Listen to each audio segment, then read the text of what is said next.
Mgtow stands for Men Going Their Own Way.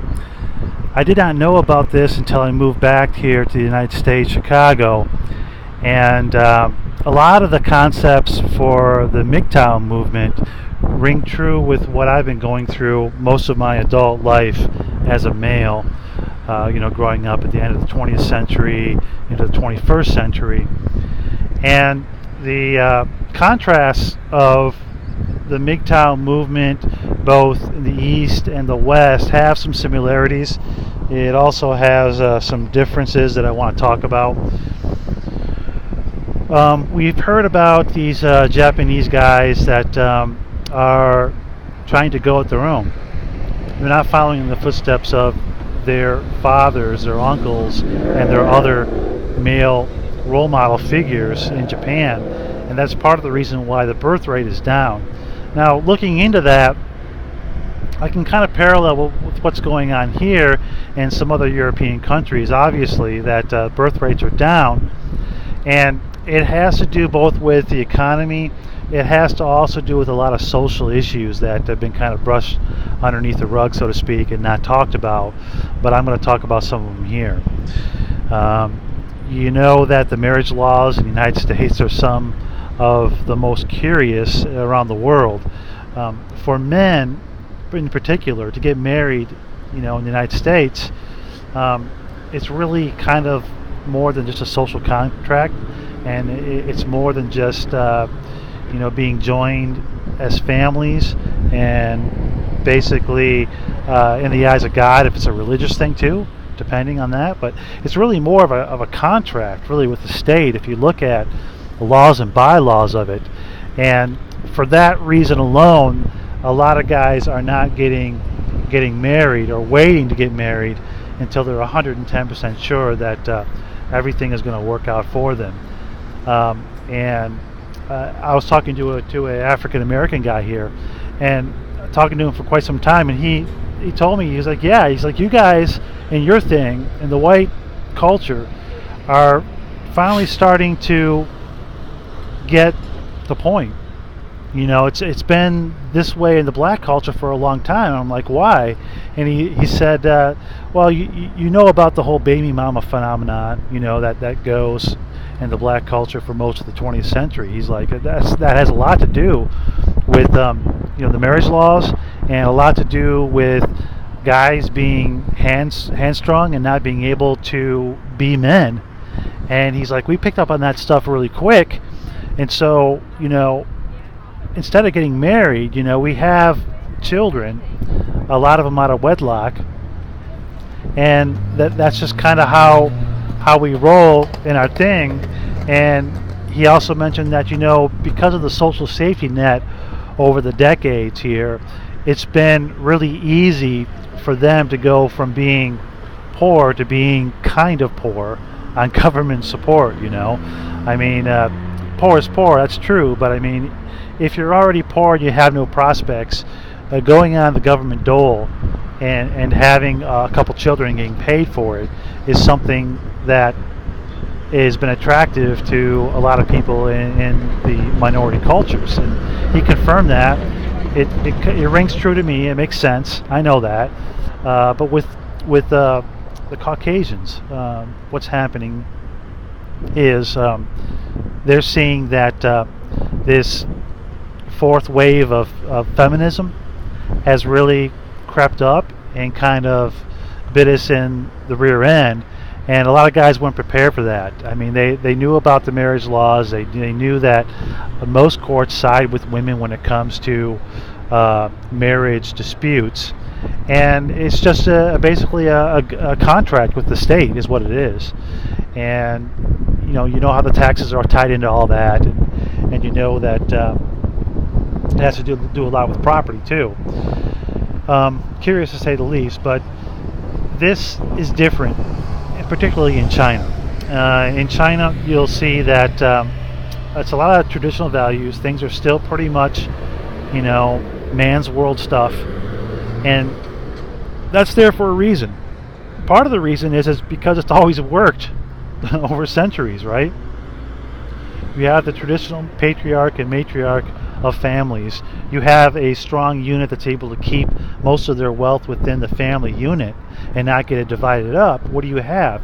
You have children that come up and they have that support system, a foundation to be able to go out, to be able to pursue their goals, to be able to learn, to be able to have a formation of morals and values and a skill set, and with some nest egg built up where they can go out and be successful and the next generation can thrive after that. That's how you build successful nation states, is you have solid family units. Now when you break that up, or when you start to convince people that the two sexes are equal and the same, which they are not, and then you start to introduce 13 or more different gender classifications, you get into a situation where everybody is confused.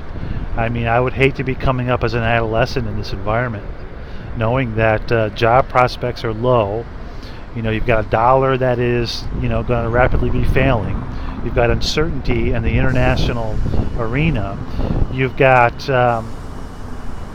all kinds of problems that you have to deal with, in addition to keeping up a relationship with the opposite sex and raising a family in times like these. You can see it everywhere. I picked up a Reader newspaper today. What do I see in the front cover?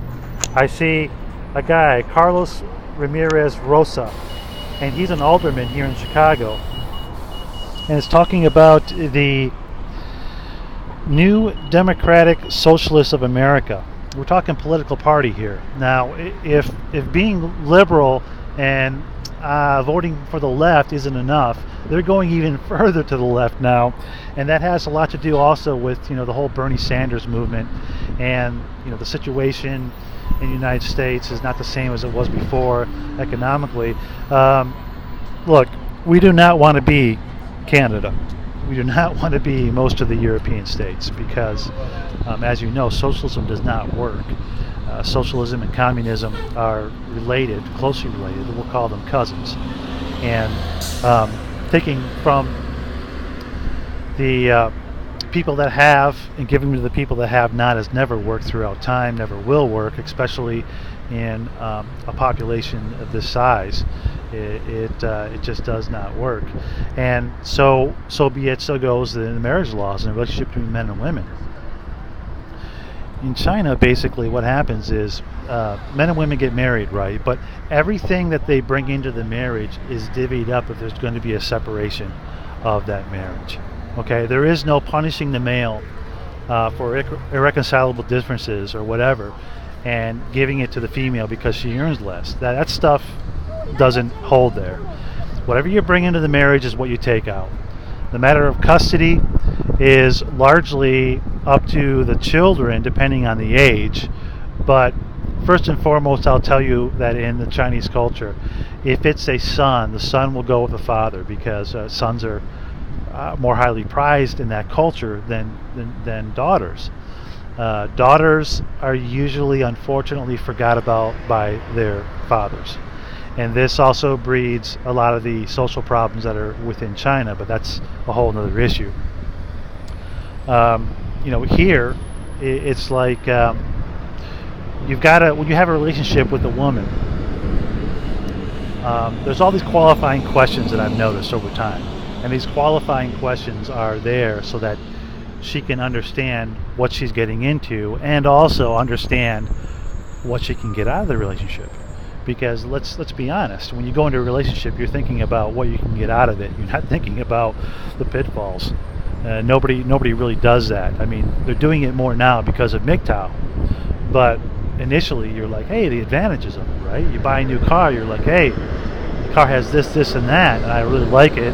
It's going to increase my social status, get me from point A to point B, be more fuel efficient, and so on. More features and more reliability. You think the same way when you go into a relationship. It's being dishonest to say that you don't.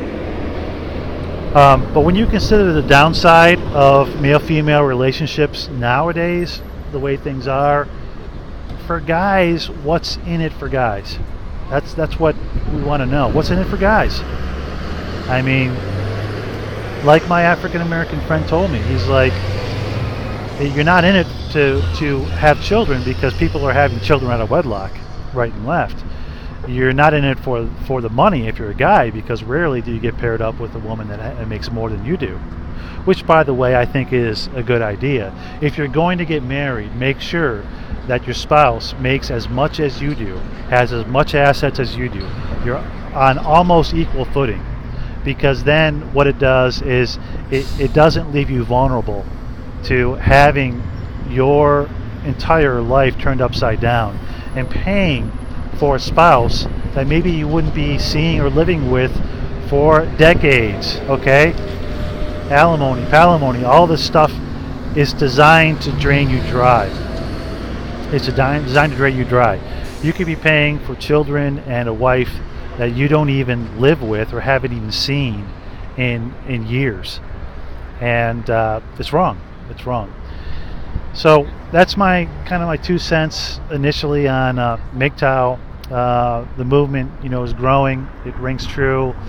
We're seeing it in many countries. In China, it's a little bit different, but I just think that with the way society is now, with these leftist belief systems and feminism being completely irrational, taking it too far, we've got to understand that guys aren't going to continue to be the suckers. All right, so we're going to have to, tone that down and pull it back. Okay, this whole thing that happened, right around the time when Obama was elected, went too far to the left, and then that is why you're seeing guys that are not taking the bait, so to speak. Okay, you get all these comments that chivalry is dead. What's going on with guys these days? Well, it's not really going on with guys. It's more going on with how women have changed. I mean, like I've said before, it takes very little effort to go around wearing yoga pants every day.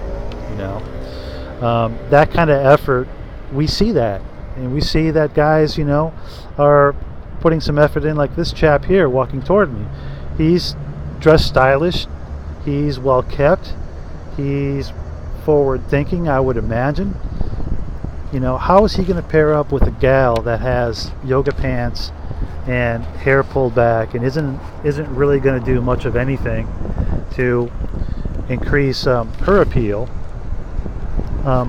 Chinese girls, hey, they have many downsides, believe me, but one of the upsides that you're going to find with the Asian girls is that they keep themselves upkeep.